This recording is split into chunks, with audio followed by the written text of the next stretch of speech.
رمضان المبارک کا آج پہلا جمعہ ہے اور وہ مقدس مہینہ جسے اللہ تبارک و تعالیٰ نے اپنا مہینہ کہا وہ شروع ہو چکا ہے، اور ماشاءاللہ رمضان المبارک کی جو برکتیں ہیں، جو نورانیت ہے، وہ پوری دنیا میں محسوس بھی کی جا رہی ہے، دیکھی بھی جا رہی ہے۔ رمضان المبارک کو لے کے مساجد میں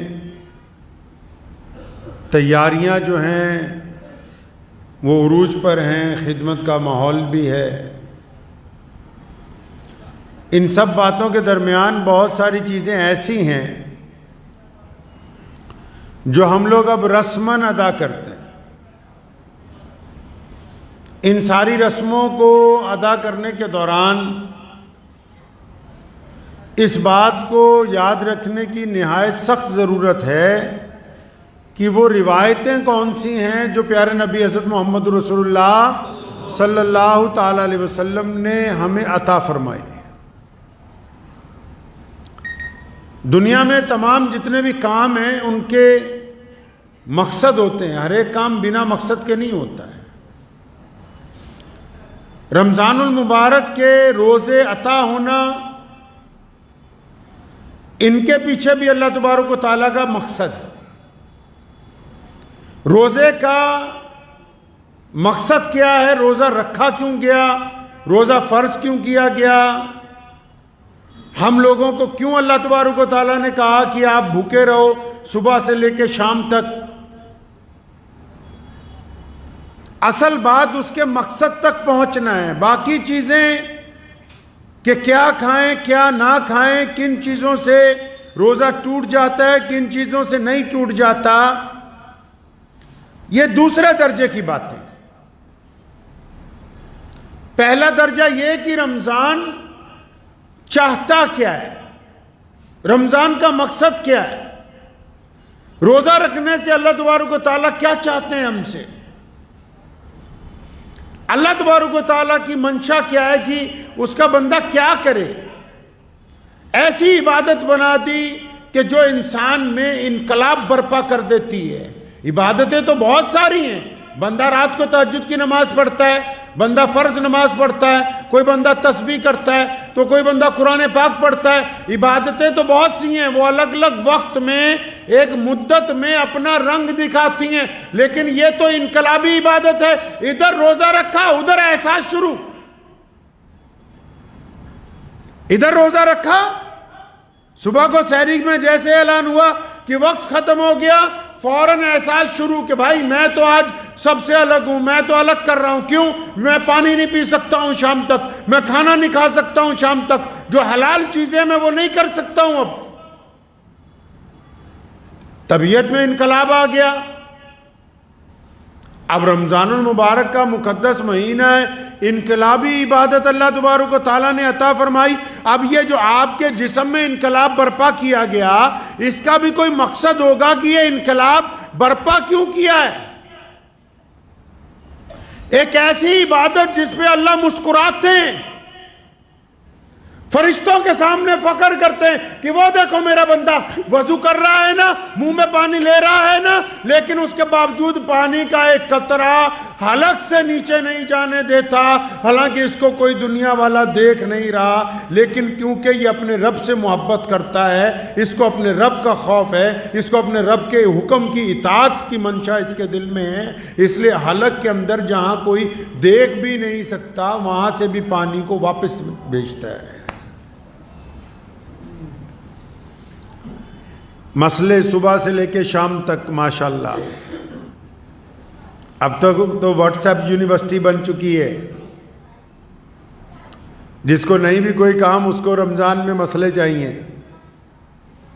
حضرت فلاں نے یہ کر دیا، یہ روزہ ٹوٹ گیا کہ نہیں ٹوٹا، فلاں نے یہ کر دیا، روزہ ٹوٹا کہ نہیں ٹوٹا۔ اچھا اپنی تو بات ہی نہیں کوئی کرتا ہے، ساری بات لوگوں کی ہے، ساری باتیں لوگوں کی ہیں۔ ابھی ایک صاحب مجھے 3-4 دن پہلے ہماری مسجد میں ملاقات ہوئی تو کہنے لگے حضرت وہ آپ کی اوپر تیسری منزل پہ جن لوگوں نے نماز پڑھی نا ان کی عشاء چھٹ گئی تھی لیکن انہوں نے وتر جو ہیں وہ جماعت سے پڑھ لیے، تو آئے تھے کہیں دوسرے صوبے سے، تو میں نے ان کو پوچھا کہ بھائی آپ جو اتنے فکر مند ہوئے، کیا آپ کے یہاں جو حکومت ہے اس میں آپ کے علاقے کا کوئی بندہ MLA بنا ہے، کسی نے وزارت حاصل کی ہے؟ کہنا نہیں ہمارے یہاں تو کوئی ہمارا بندہ MLA نہیں بنا، وزارت حاصل نہیں کی۔ تو میں نے کہا جب تم حکومت میں حصے داری کی بات نہیں کرتے ہو، صرف تم مسئلے مسائل کی بات کرتے ہو، تمہیں اسلام کا پتہ ہی نہیں کہ دین ہوتا کیا ہے۔ روزہ انقلابی عبادت ہے، بندے کو ڈسپلن میں لانے کی بات ہے۔ آپ نے کیا سمجھا کہ چند سجدوں کا نام اور چند گھنٹے بھوکے رہنے کا نام روزہ؟ اللہ تعالیٰ کو آپ کے بھوکے رہنے سے، پیاسے رہنے سے کوئی فرق پڑنے والا نہیں ہے۔ اللہ تبارک و تعالیٰ اپنے بندوں میں انقلاب برپا کرنا چاہتے ہیں، اور انقلاب بھی کون سا؟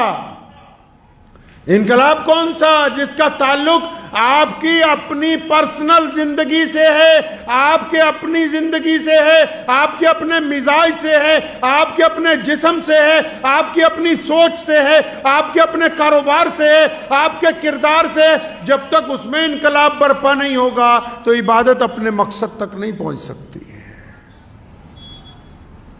یہ باتیں تو آپ کو پتہ ہے کہ نماز میں نیت یہاں باندھے کہ یہاں باندھے، لیکن آپ کو یہ نہیں پتا کہ ایک امام کی اقتداء جو ہے اس کے اندر اللہ تبارک و تعالیٰ کیا چاہتے ہیں۔ یہ جو مسجد میں رمضان میں روزے رکھنے کے بعد حکم ہوا کہ نماز امام کے پیچھے پڑھو، نماز تراویح پڑھو، یہ اس بات کی علامت ہے کہ وہ جو امامت ہے یہ سماج میں بھی ہونی چاہیے، گھر میں بھی ہونی چاہیے، معاشرے میں بھی ہونی چاہیے۔ یہ کیوں کر ممکن ہے کہ کچھ لوگ امام کے پیچھے تو سجدہ وقت کے اوپر کرتے ہوں، وہ سیاسی معاملات میں، ذاتی معاملات میں، معاشرتی معاملات میں، گھریلو معاملات میں ان کی رائے ایک جگہ قائم نہ ہوتی ہو، وہ ایک دوسرے کے مخالف ہوں، تو ان کو ایک جماعت میں کھڑے ہونے کا کیا فائدہ ہوا؟ روزے کے مقصد کو فوت کر دیا، مقصد کو فوت کر دیا، ضروریات کو مقدم کر دیا۔ جو ضروریات ہیں ان کو مقدم، اور جو مقصد ہے وہ پتہ ہی نہیں کہ روزہ اللہ تعالیٰ نے رکھوایا کیوں ہے۔ آپ کو پتہ ہے کہ ہم سے جو پہلی امتیں تھیں، موسیٰ علیہ السلام کی امت، عیسیٰ علیہ السلام کی امت، ابراہیم علیہ السلام کی امت، ہم سے جو پہلی امتیں تھیں ان کے اندر روحانیت تھی، ان کے اندر عبادت کا جذبہ تھا، عبادت کا طریقہ تھا، لیکن جو عبادت رسول اللہ نے رائج کی، جو طریقہ محمد الرسول اللہ نے بنایا، کائنات اس کا مقابلہ نہیں کر سکتی۔ لوگوں نے کہا عبادت یہ ہے کہ گھر والوں کو چھوڑ دو، عبادت یہ ہے کہ شہر سے باہر نکل جاؤ، عبادت یہ ہے کمانا چھوڑ دو، عبادت یہ ہے اور اپنی بیوی سے ملنا چھوڑ دو، عبادت یہ ہے بچوں سے بے پرواہ ہو جاؤ، جنگل میں جا کے بس صبح شام اللہ اللہ کرو۔ یہ محمد الرسول اللہ ہیں جنہوں نے کہا کہ روحانیت حرام کرتی۔ فرمایا ایک مسلمان مرد اپنی بیوی کے ساتھ بھی ملے گا، کاروبار بھی کرے گا، معاشرے میں بھی جیے گا، لیکن ایک آئیڈیل بہترین انسان بن کے جیے گا، سماجک ویوستھا کو خوبصورت بناتے ہوئے جس عبادت کا نام رکھا اس کو اسلام کہتے ہیں۔ یہ رسول اللہ کی امت ہے۔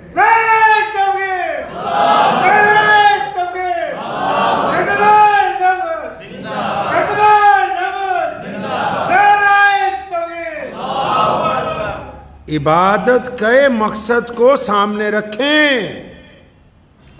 یہ جو کام شروع کر رکھا ہے نا فروعی مسائل کے اوپر، صبح سے لے کے شام تک لوگوں کی ٹانگیں کھینچنے کا، صبح سے شام تک اپنے امام کے پیچھے لگے رہنا اور مقتدیوں کو ذلیل کرنا، ایک دوسرے پر طعنہ تشنیع کرنا، یہ رمضان کا مقصد نہیں ہے۔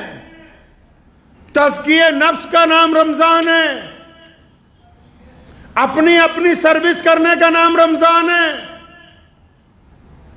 روزے کا مطلب کیا ہے؟ محمد رسول اللہ کیا چاہتے ہیں؟ اور رسول اللہ صلی اللہ علیہ وسلم نے ایک جگہ فرمایا 4 لوگوں کا تو روزہ اٹک گیا بیچ میں۔ یا رسول اللہ کن کا اٹک گیا؟ فرمایا جو روزہ رکھ کے رمضان کے دنوں میں بھی شراب پیتا ہو، اس کا روزہ تو اٹک گیا جب تک یہ توبہ نہیں کر لیتا۔ پھر کیا فرمایا نبی علیہ الصلوۃ والسلام نے؟ فرمایا وہ بندہ جو اپنے ماں باپ کا گستاخ ہو، ماں باپ سے بدتمیزی کرتا ہو، میاں صاحب اس کا روزہ نہیں ہوتا، چاہے وہ سارے محلے کو افطاری کرواتا پھرے، چاہے وہ مسجد میں بڑے بڑے قالین بچھوا دے، چاہے وہ ہزاروں مدرسوں کو پیسہ دے دے، اس کا روزہ نہیں ہوا، روزہ رک گیا۔ پھر وہ اور کون؟ فرمایا جو اپنی رشتہ داریاں توڑتا پھرتا ہے، رشتہ داروں کے خلاف سازشیں کرتا ہے، رشتہ داروں کے خلاف گندی باتیں کرتا ہے، جو رشتہ داروں کو توڑنے کی بات کرتا ہے، رحم کے رشتے جو اللہ نے انسانوں کے لیے بہترین بنا دیے گئے ہوں، جو سارا دن ان میں نفرت گھولنے کی بات کرتا ہے، اس کا روزہ بھی اٹک گیا، روزہ آگے جانے والا ہے نہیں ہے۔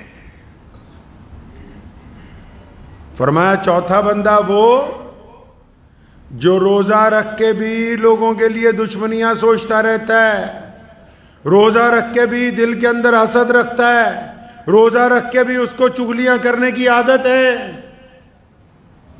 آپ نے تو سوچا بس صبح کو سحری کر لی ہے ماشاءاللہ، اب شام کو افطاری کرنی ہے، جو مرضی کرتے جاؤ، جو مرضی کرتے رہو کا نام روزہ نہیں ہے۔ روزے اس لیے فرض نہیں کیے گئے، روزے اس لیے فرض کیے گئے کہ اللہ چاہتے ہیں کہ محمد رسول اللہ کو بہترین امت بنا دیا جائے۔ آپ کو پتا ہے جو ہم سے پہلی امتیں تھیں، رمضان ان میں بھی آتا تھا، روزہ ان کو بھی ملتا تھا، لیکن رمضان کا مہینہ رسول اللہ کی امت کو عطا ہوا، ان میں اور ہمارے روزے میں کیا فرق ہے پتا ہے؟ آپ کو اندازہ ہے کہ محمد رسول اللہ صلی اللہ علیہ وسلم نے کتنی کرم فرمایا اپنی امت کے اوپر؟ روزہ 24 گھنٹے کا ہوتا تھا میاں صاحب،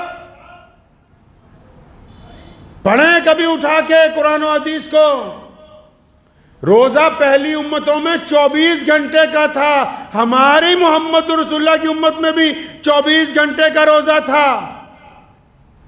24 گھنٹے کیسے؟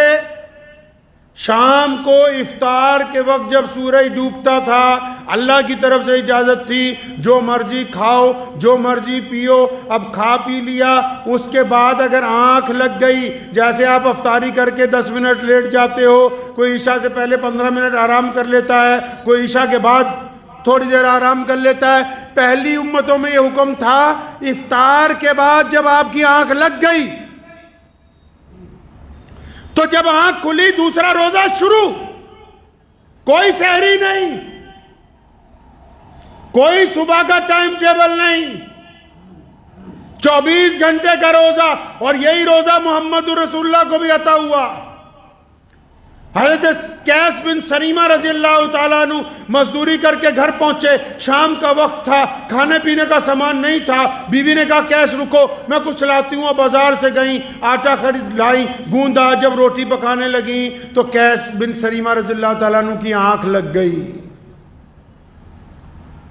آپ نے کیا سمجھا کہ روزہ بڑا آسان تھا؟ یہ تو محمد رسول اللہ صلی اللہ علیہ وسلم کے نالین مبارک کا صدقہ ہے کہ آپ کو سحری عطا ہوئی ہے۔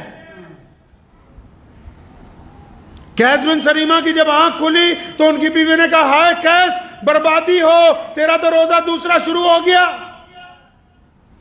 اب سارا دن کا روزہ تھا، افطار کر نہیں سکے، پانی پیا تھا کہ بھی کچھ کھاؤں گا، پھر دوسرا روزہ شروع ہو گیا۔ ظہر میں جب مسجد نبوی میں گئے، چکر کھا کے گر گئے، محمد رسول اللہ کو بتایا گیا یا رسول اللہ اس نے تو افطار بھی نہیں کیا، صرف پانی سے روزہ کھولا تھا، کھانا بناتے بناتے اس کی آنکھ لگ گئی، دوسرا روزہ شروع ہوا۔ پیارے نبی علیہ السلام اتنے غمگین ہوئے، آپ صلی اللہ علیہ وسلم کو امت کا درد تھا۔ جب اللہ نے دیکھا کہ میرا نبی غمگین ہے تو قرآن پاک میں سحری کے لیے آیت نازل ہوئی کہ اب آپ کی امت کو اجازت ہے کہ وہ سورج ڈوبنے سے لے کے صبح صادق تک جو چاہے وہ کھائے پیے، یہ جو آپ کو روزے میں سحری عطا ہوئی یہ محمد رسول اللہ کے صدقے عطا ہوئی ہے۔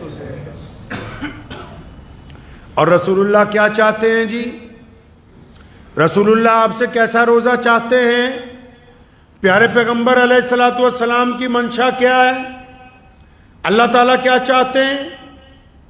اللہ تعالیٰ جب خوش ہوتے ہیں نا روزے دار پہ، صرف اس لیے نہیں خوش ہوتے کہ دیکھو کچھ کھا نہیں رہا، کچھ پی نہیں رہا. یہ کوئی بہت بڑے کمال کی بات نہیں ہے کہ ہم صبح سے لے کے شام تک سخت گرمی میں، سخت سردی میں جب روزے آتے ہیں کچھ کھاتے پیتے نہیں. کمال کی بات یہ ہے جو رسول اللہ صلی اللہ علیہ وسلم نے فرمائی. حدیث پاک کا مفہوم ہے کیا؟ فرمایا روزہ مومن کے لیے ڈھال ہے. جب تک وہ اس کو پھاڑ نہیں دیتا. میدان جنگ میں تلوار کے ساتھ ڈھال ہوتی ہے نا، دشمن جب اس پر ضرب لگاتا ہے اگر وہ پھٹ جاتی ہے تو پھر سیدھا جسم زخمی ہوتا ہے. تو فرمایا روزہ تو مومن کے لیے ڈھال ہے. یا رسول اللہ کیسی ڈھال ہے؟ فرمایا جب تک وہ گناہوں کے ذریعے اس کو پھاڑ نہیں دیتا. آسی سوچا کہ پتہ نہیں بس رسید کے ڈال ہی تھے، ہو گیا کام. روزہ رکھ کے نبی علیہ الصلوۃ والسلام کی روایتوں میں ملتا ہے ایک صحابی تھے نا، آخری وقت تھا، بیوی نے آ کے کہا یا رسول اللہ نزع کا عالم ہے، کلمہ جاری نہیں ہو رہا زبان پہ. پہنچے کیا بات ہے، کیوں کلمہ جاری نہیں ہوتا؟ پتہ لگا ماں ناراض ہے. اماں کو بلایا کہ کیوں ناراض ہے اپنے بچے سے؟ یہ بات نہیں تھی کھانا نہیں دیتا، کپڑے نہیں دیتا، احترام نہیں کرتا. نہیں بس یا رسول اللہ یہ جب میرے سے بات کرتا تھا نا تو ذرا اکڑ کے بات کرتا تھا، مجھے اس کا وہ لہجہ پسند نہیں تھا. تو نبی علیہ السلام نے فرمایا اچھا تو پھر کیا چاہتی ہے تو میں اس کو آگ لگا دوں؟ فرمایا نہیں یا رسول اللہ اتنی بھی ناراضگی نہیں کہ میں چاہوں کہ میرے اس بچے کو آگ لگا دی جائے. فرمایا اگر تو نے اس کو معاف نہ کیا تو اللہ تبارک و تعالیٰ اس کو آگ کی سزا دیں گے اگر تو نے اس کو معاف نہیں کیا. اب جب اس نے معاف کیا تو ادھر زبان پہ کلمہ جاری ہو گیا. اب روزہ داروں کی سن لو، کئیوں نے تو ماں باپ سے تعلق ہی توڑا ہوا ہے. کئی اپنے باپ کو چھوڑ کے دوسرے کو باپ کو ابو جی کہہ رہے ہیں، اپنی ماں کو چھوڑ کے تو اپنے یاروں کی ماں کو امی جی کہہ رہے ہیں. اور ٹھیک ہے احترام کی وجہ سے اپنے دوست کی ماں کو بھی ماں کا درجہ دیا جا سکتا ہے، لیکن جس ماں نے تمہیں پیدا کیا، جس نے جنا، جس نے اپنا خون پلا کے تمہیں بڑا کیا، جس نے اپنی جان سے زیادہ تمہیں عزیز رکھا، تم رمضان کے مہینے میں اپنے ماں باپ کے نافرمان ہو. میں کہا جتنے مرضی روزے رکھتے رہو، پیسے خرچ کرتے رہو، روزہ ہونے والا نہیں ہے. روزہ نہیں ہے. چودھری سن لو، سرمایہ دار بھی، کئی بڑے بڑے مولوی اس لیے نہیں بتاتے کہ تم چندہ نہیں دو گے. سن لو کان کھول کے، جن کے پاس کروڑوں روپے ہے تم اپنے ماں باپ کے پاس چاہتے نہیں سلام کرنے. جب تک پیر پڑ کے معافی نہیں مانگتے اپنے ماں باپ کی، جتنی مرضی مسجدیں بناؤ، جتنے مرضی مدرسے والوں کو پیسے دو، کسی شیخ الحدیث کو بلا کے اپنے گھر میں دعائیں کرتے رہو، جب تک تمہاری ماں تمہیں معاف نہیں کر دیتی، جب تک تمہارا باپ تم سے راضی نہیں ہو سکتا، تب تک روزہ نہیں ہے. جتنے مرضی تماش بینیاں کرتے رہو، روزہ نہیں ہوگا. اللہ چاہتے ہیں کہ بندہ جب روزہ رکھے تو روزہ ہمیں کیوں رکھوایا؟ اب روزے کا مقصد سمجھ لیجئے.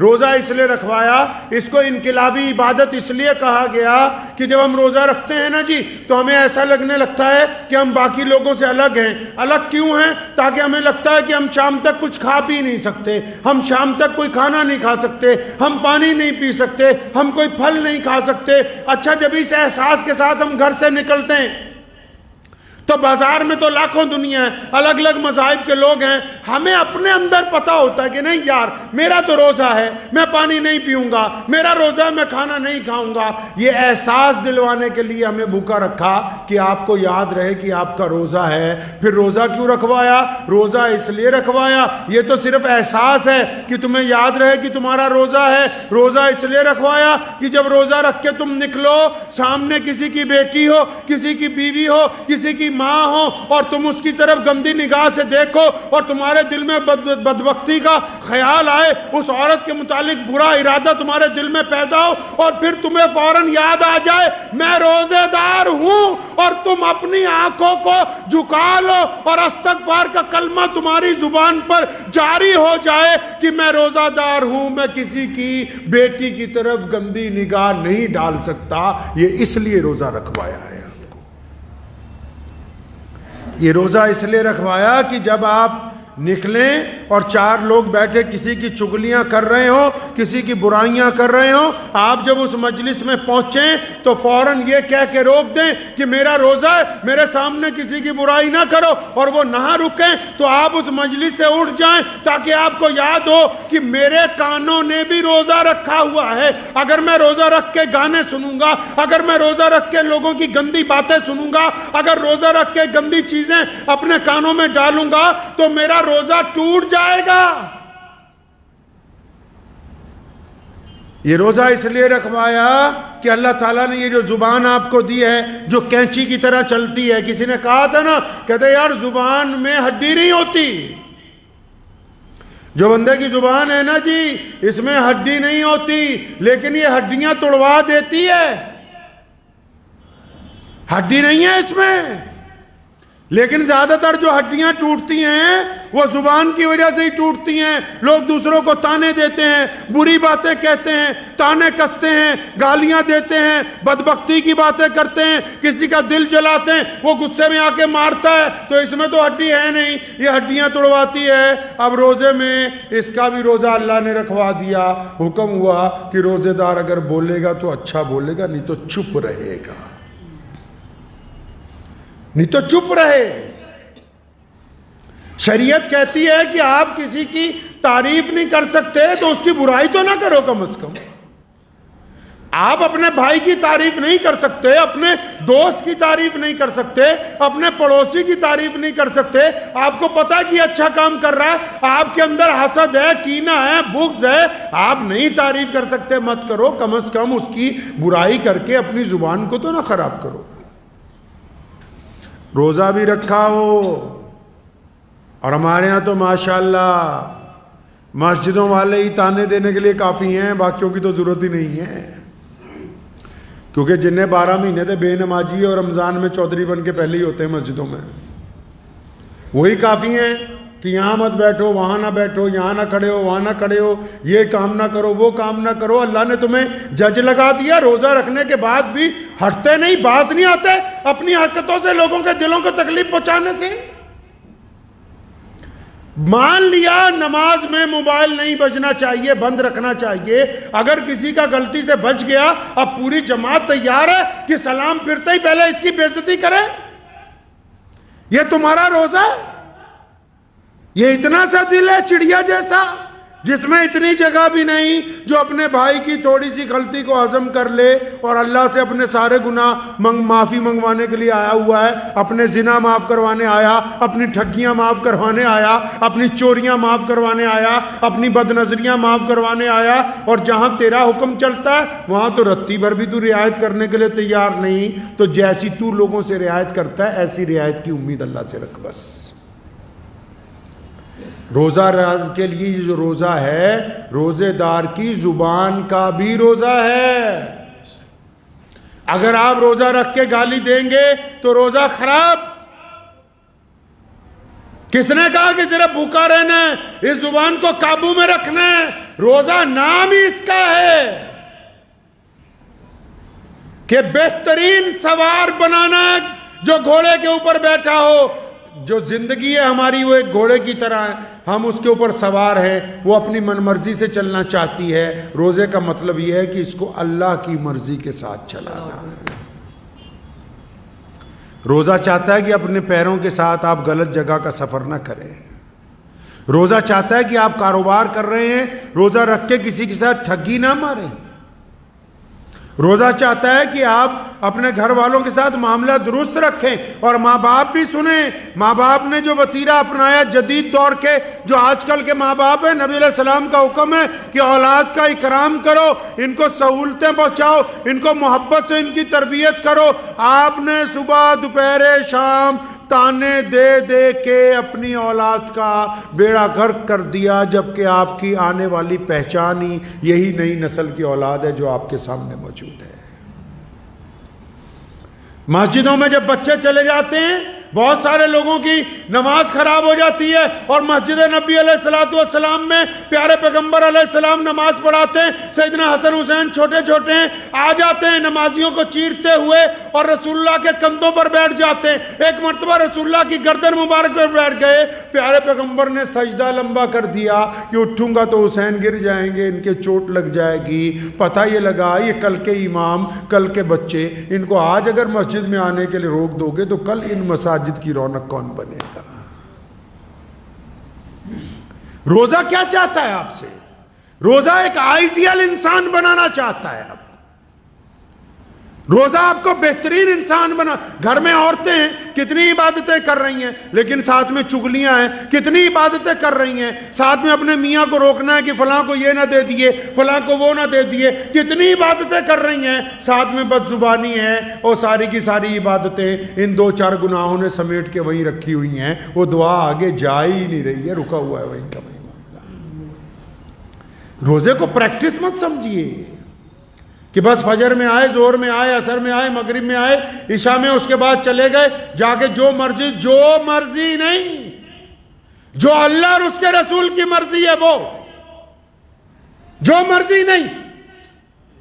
اللہ اور اس کے رسول جو چاہتے ہیں وہ. اللہ رسول چاہتے ہیں آپ روزے میں سچ بولیں, اللہ رسول چاہتے ہیں آپ روزے میں اچھا دیکھیں, اللہ رسول چاہتے ہیں اچھا سنیں, اللہ رسول چاہتے ہیں اچھا کام کریں, اللہ رسول چاہتے ہیں ایماندار رہیں, اللہ رسول چاہتے ہیں دل کو پاک رکھیں. اور یہ اس لیے اللہ رسول چاہتے ہیں کیونکہ اس کے 3 عشرے بنائے, اور تینوں عشروں کا مقصد یہ ہے کہ رمضان کے بعد آپ ایک بہترین انسان بن کے سماج میں اتر جائیں. اگر رمضان کے بعد پھر وہیں کی وہیں بات آنے والی ہے تو پھر رمضان ہمیں کچھ دے کے نہیں گیا ہے. نعرہ تکبیر! نعرہ تکبیر! ختم نبوت! نعرہ تکبیر! رمضان المبارک کا ایک بہت بڑا مقصد ہے پوری کائنات کے لیے. اور باہر کے ملکوں میں آپ چلے جائیں, اسلام کتنی تیزی کے ساتھ, آج اسلام کائنات کا سب سے بڑا دین ہے. کئیوں کو یہ پتہ ہی نہیں ہوگا آپ میں سے, اسلام کائنات میں سب سے برق رفتاری سے چلنے والا دین ہے. کیوں؟ وہ ہماری طرح جلسے نہیں کر رہے, وہ ہماری طرح لمبی لمبی تقریریں نہیں کر رہے. ان کا کردار بول رہا ہے, ان کا کردار بول رہا ہے. اور ہم تک جن لوگوں نے دین پہنچایا انہوں نے آ کے جلسے نہیں کیے. حضرت خواجہ معین الدین چشتی اجمیری رحمت اللہ علیہ, حضرت مجدد الفسانی, شیخ احمد سرہندی رحمت اللہ علیہ, حضرت صابر کلیری رحمت اللہ علیہ, جتنے بڑے بڑے بزرگ گزرے, نظام الدین اولیاء رحمت اللہ علیہ, امیر خسرو رحمت اللہ علیہ, حضرت بل رحمت اللہ علیہ, جتنے بڑے اللہ کے ولی گزرے ہیں, میاں صاحب جلسے نہیں کیے. ان کا کردار کہتا تھا کہ اگر بلے شاہ چل رہا ہے تو یہ سچ بول رہا ہے, اگر شیخ فرید الدین شکر کچھ کہہ رہا ہے تو اس کا کردار کہہ رہا ہے. ان کا کردار باتیں کرتا تھا, ہمارا کردار باتیں نہیں کرتا ہے. روزہ اسی لیے ہے, اللہ یہ چاہتے ہیں کہ بس اللہ کے بندوں کا کردار بولے, اللہ کے بندوں کا کردار بولے. آپ اگر روزہ رکھ رہے ہیں اور چند لوگ جو غیر مسلم ہیں آپ کے تعلق دار, رمضان تو عشق کا مہینہ ہے, رمضان تو محبت کا مہینہ ہے, رمضان میں تو بندہ اللہ اور اس کے رسول کے عشق میں شرابور ہو جاتا ہے, رمضان میں تو بندہ لوگوں سے محبتیں بانٹتا ہے. تو یہ ساری محبتیں مسجد میں ہی بانٹو گے, افطاری کے دسترخوان پہ بھی بانٹو گے, یا اپنے غیر مسلم پڑوسیوں سے, اپنے غیر مسلم دوستوں سے, اپنے غیر مسلم ملنے والوں تک بھی رمضان کا فیض پہنچاؤ گے کہ نہیں؟ انہیں بھی پتہ لگے گا کہ رمضان کچھ چاہتا ہے کہ نہیں چاہتا. ایسی بات نہیں ہے. مسلمانوں کے کردار نے, مسلمانوں کے اعلیٰ کردار نے کائنات میں اپنی دھاک بٹھا رکھی ہے.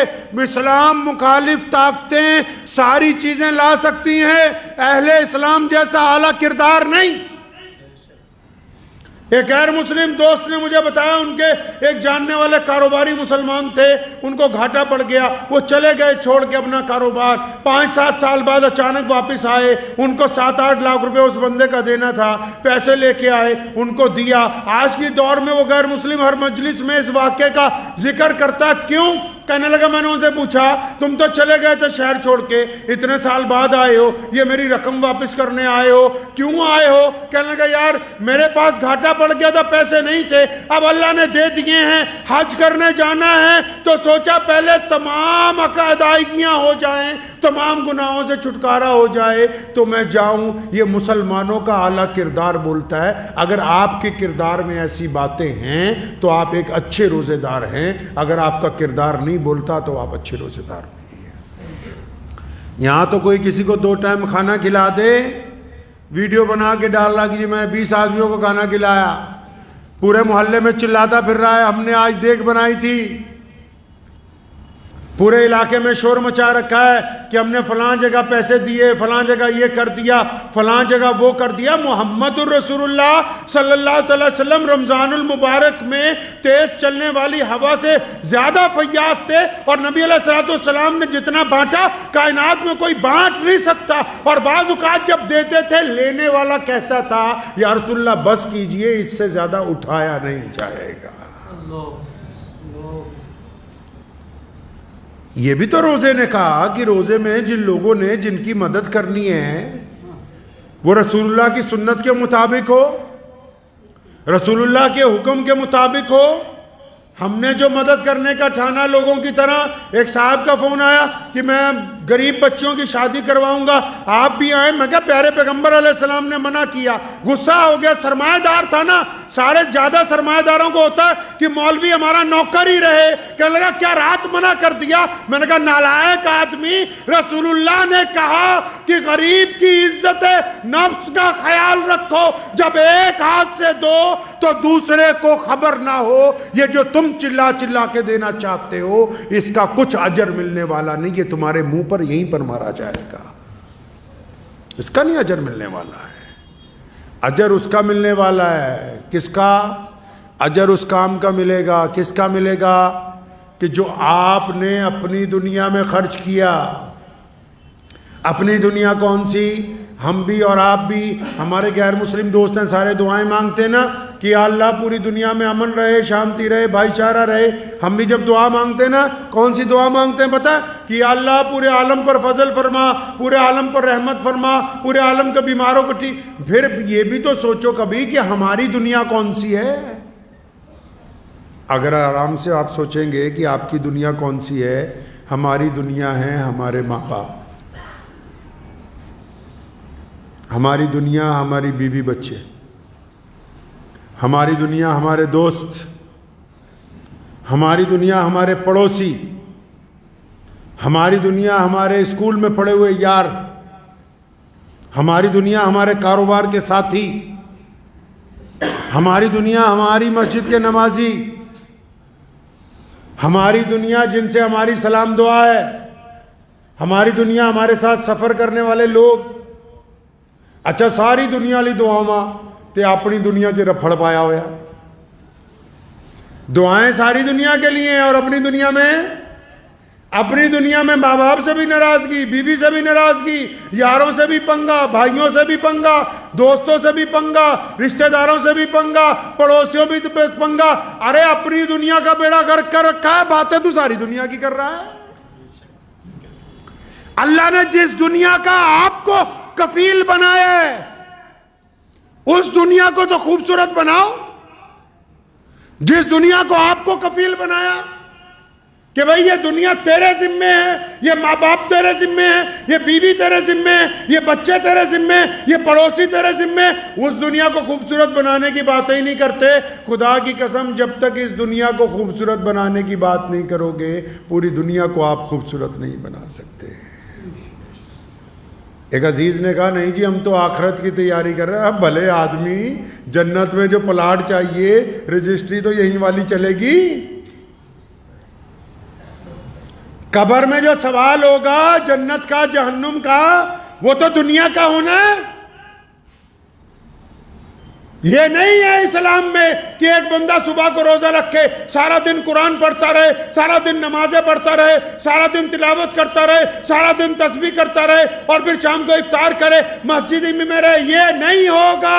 ایسے ہوگا کہ صبح کو روزہ رکھے اور پھر اس کے بعد نماز پڑھے، قرآن پاک کی تلاوت کرے، پھر ماں کا حق ادا کرے، بیوی کے ساتھ معاملہ درست رکھے، کاروبار میں جائز طریقے کے ساتھ چلتا ہو، غریبوں کی مدد کرنے والا ہو، دوسروں کے ساتھ صلہ رحمی کرنے والا ہو، شام کو پھر افطار کرنے والا ہو۔ جو دنیا کے معاملات کو اچھا کر کے دین تک نہیں پہنچتا تو پھر اس کا دین مکمل ہونے والا نہیں ہے۔ تو روزے کا مقصد سمجھ لیجئے، بڑی آسانی کی چیز ہے یہ، کہ روزہ صرف بھوکے رہنے کا نام نہیں ہے۔ روزہ ایک اچھا انسان بننا ہے۔ روزہ اپنے آپ کو اللہ اور اس کے رسول کے حکم میں ڈھالنا ہے۔ اللہ چاہتے ہیں کہ آپ اچھے بن جائیں، تو اگر آپ اچھے بننے ہیں، آپ کے دل میں کسی کے لیے برائی ہے تو نکال دیجیے، کسی سے ناراضگی ہے تو اس کو معاف کر دیجیے۔ کچھ ایسے لوگ ہیں جو باز ہی نہیں آتے، آپ بار بار جھکتے ہیں، وہ بار بار آپ کے خلاف بدتمیزی کرتے ہیں، تو ان کو معاف کر دیجیے، ان کے لیے روزانہ دعا کیجیے، لیکن خود ان کے خلاف سازشیں نہ کیجیے، خود نہ ان کے خلاف کچھ کیجیے۔ رسول اللہ صلی اللہ علیہ وسلم چاہتے ہیں کہ آپ ایک آئیڈیل انسان بن جائیں، تو طے کر لیجئے اس بات کو کہ ہم نے ایک آئیڈیل انسان بننا ہے۔ خدا کی قسم میرا یہ ایمان ہے کہ ایک غیر مسلم اگر، حالانکہ شریعت میں اگر چلے جائیے تو ان کی، اگر آپ کہیں گے جی کوئی گواہی لکھی جائے ہماری نیکیوں کے متعلق، تو گواہ کہے گا جی پہلے کوئی لاؤ ساتھ والا نمازی جو آپ کے ساتھ نماز پڑھتا ہو۔ لیکن اگر کوئی غیر مسلم ایک اس بات کی گواہی دے کہ یار یہ عبد الرحمن بے ایمان نہیں ہے، میرے ساتھ کاروبار میں کبھی 1 روپے کی ہیرا پھیری نہیں کی، تو وہ آپ کے لیے بہترین تمغہ ہے۔ آپ کا کوئی غیر مسلم دوست یہ کہہ دے کہ یہ میرے ساتھ ہمیشہ گیا، اس نے کبھی کسی کی بہن کی طرف، بیٹی کی طرف گندی نگاہ نہیں ڈالی، تو وہ آپ کے لیے بہترین بات ہے۔ آپ اپنے آئیڈیل کی بات کیجئے۔ امت کو سدھارنے کا کام امت کے داعیوں کا ہے۔ امت میں مساجد بنی ہوئی، ان میں امام رکھے ہوئے ہیں، اور جو لوگ امت کے داعی ہیں، جن کے ذمہ اللہ نے دین، آپ کو ایک دوسرے کے اوپر جج نہیں لگایا ہے، آپ کو نہیں اختیار کہ آپ دوسرے پر انگلی اٹھاتے پھرے، وہ تو نیت کیسے باندھی، تو ایسے کیسے کھڑا ہو گیا، تو نے یہ کیسے۔ اللہ کے بندے، آپ جو تنقید کریں گے اس سے نفرت پھیلے گی، آپ کے تعلقات خراب ہوں گے۔ آپ پہلے اپنے آپ کو اچھا کیوں نہیں بنا لیتے؟ اس لیے کوشش یہ کیجئے کہ اس رمضان المبارک میں کہ ہم روزے کے مقصد کے اوپر آ جائیں انشاءاللہ۔ آ جائیں گے جی انشاءاللہ؟ روزے کے مقصد کے اوپر آ جائیے۔ رمضان المبارک کے اگر آپ مقصد کو پا لیں گے تو اللہ تبارک و تعالیٰ آپ سے راضی ہو جائیں گے۔ پھر اس رمضان کی برکتیں 1-2 دن نہیں ملنی، آپ کو 1-2 دن نہیں ملنی، اگلے رمضان تک۔ جس طرح کوئی فجر جماعت سے پڑھ لے، رات کو عشاء جماعت سے پڑھ لے، فجر جماعت سے پڑھ لے، ساری رات سونے کا جو ثواب ہے نا عبادت کا ملے گا۔ اگر کسی نے 1 رمضان اللہ اور اس کے رسول کے حکم کے مطابق گزار لیا، آئندہ رمضان تک ساری برکتیں ساتھ چلنی ہیں، کوئی آپ کی عزت سے کھلواڑ نہیں کر سکے گا، کوئی آپ کو نقصان نہیں پہنچا سکے گا، آپ گر نہیں سکتے کہیں۔ تو اس رمضان میں ارادہ کر لیجئے کہ ہم نے اپنے رمضان کو اچھا بنانا ہے، بنائیں گے جی انشاءاللہ۔ اور رمضان میں لوگ آ رہے ہیں، بہت سارے لوگ آ رہے ہیں مانگنے کے لیے، بہت سارے لوگوں نے اپنی حاجتیں آپ کے آگے رکھنی ہیں۔ پیارے پیغمبر صلی اللہ علیہ وسلم کا طریقہ ہے کہ اگر ہیں تو دو، نہیں ہیں تو ناراضگی کا اظہار۔ قرآن پاک نے بھی کہا کہ مانگنے والوں کو ڈانٹو، مانگنے والوں کو ڈانٹو نہیں۔ ہمیں پتہ ہے کہ بہت سارے لوگ جھوٹ بول رہے ہیں، وہ ان کی مرضی ہے، وہ جھوٹ بول کے مانگے، سچ بول کے مانگے۔ ہم محمد رسول اللہ کی امت میں سے، ہمارا کام ہے دینا، تو ہم نے دینا ہے۔ ایک بندے کو بہت زیادہ دوائی بنانی تھی، سردیوں کے دن تھے، برف پڑتی ہے افغانستان میں، تو وہ بادشاہ کے اپنے حکیم کے پاس گیا، اس نے بولا شہد لاؤ آدھا پاؤ تو دوائی بنے گی، نہیں تو نہیں۔ تو کہتا شہد تو مل نہیں رہا، تو بادشاہ کا جو پی اے تھا ایاز، اس کے پاس گیا، اس نے کہا اس سے مانگ لے، بادشاہ کے خزانے میں بہت ہوتا ہے۔ تو بادشاہ کے پی اے کے پاس گیا، ایاز کے پاس، کہنے لگا یار مجھے 1 ڈبی شہد چاہیے۔ تو ایاز کہنے لگا یار میں ایسے تو نہیں دے سکتا، میں بادشاہ سے پوچھ کے دوں گا۔ تم رکو.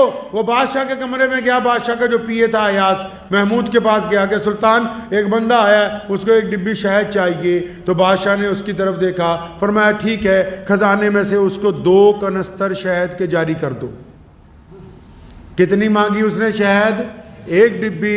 بادشاہ نے کتنے کہا؟ 2 ڈھول, مطلب 2 کوئنٹل شہد. لکڑی کا ڈھول ہوتا تھا اس وقت بہت بڑا, وہی 2 پورے جو پیک ہیں وہ اس کو دے دو جو مانگنے کے لیے شہد آیا. تو اس پیے نے, اسسٹنٹ نے بادشاہ سے پوچھا جناب وہ مانگنے والا جو آیا ہے اس کو 1 ڈبی شہد چاہیے. تو سلطان نے کہا ارے میرے نادان متر, وہ جو مانگنے والا آیا ہے نا وہ اپنی حیثیت سے مانگ رہا ہے, دینے والے نے اپنی حیثیت کے مطابق دینا ہے.